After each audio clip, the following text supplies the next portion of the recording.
Sveikata. Jeigu aš matau, kad man reikia pastiprinti sveikatą, matau tokį dalyką, kaip aš tai galiu padaryti, jeigu man sveikata tokia yra.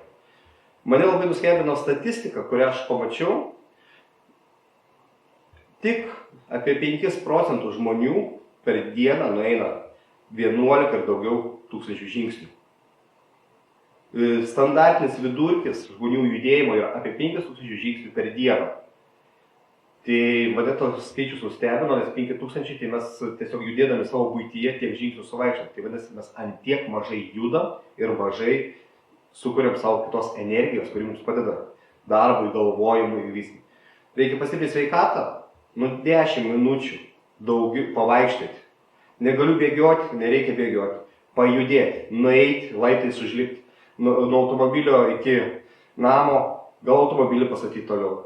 Galų gale, taigi, miestai urbanizuojasi, parkingų nėra, tai statykim automobilį toliau ir pareikim.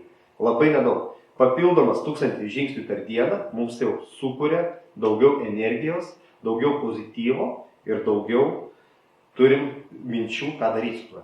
Smegenys atsilaisvina, atsipalaiduoja ir tikrai pradeda vykti stebuklai.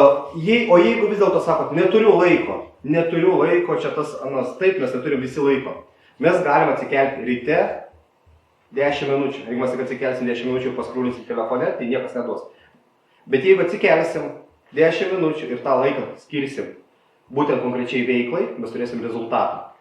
Galim padaryti mankštą, kelis pratimus, pritupimai, nežinau, dar kažkas tai tokio, jau mes užkuriam savo organizmą veiklai. Nes organizmas atsikelia tik po kurio laiko. Mes atsikėlėm, bet organizmas keliasi vėliau. Tai va, tas judėjimas mums užduoda energiją visai dienai. Yra tokia praktika 20-20-20. Tai vadinama auksinė valanda, galim pavadinti.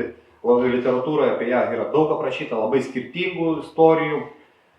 Tai yra, kai mes savo rytą pradedam valandą anksčiau ir skiriam 20 minučių judėjimui, sportui, mankštai, 20 minučių tobulėjimui ir 20 minučių meditacijai.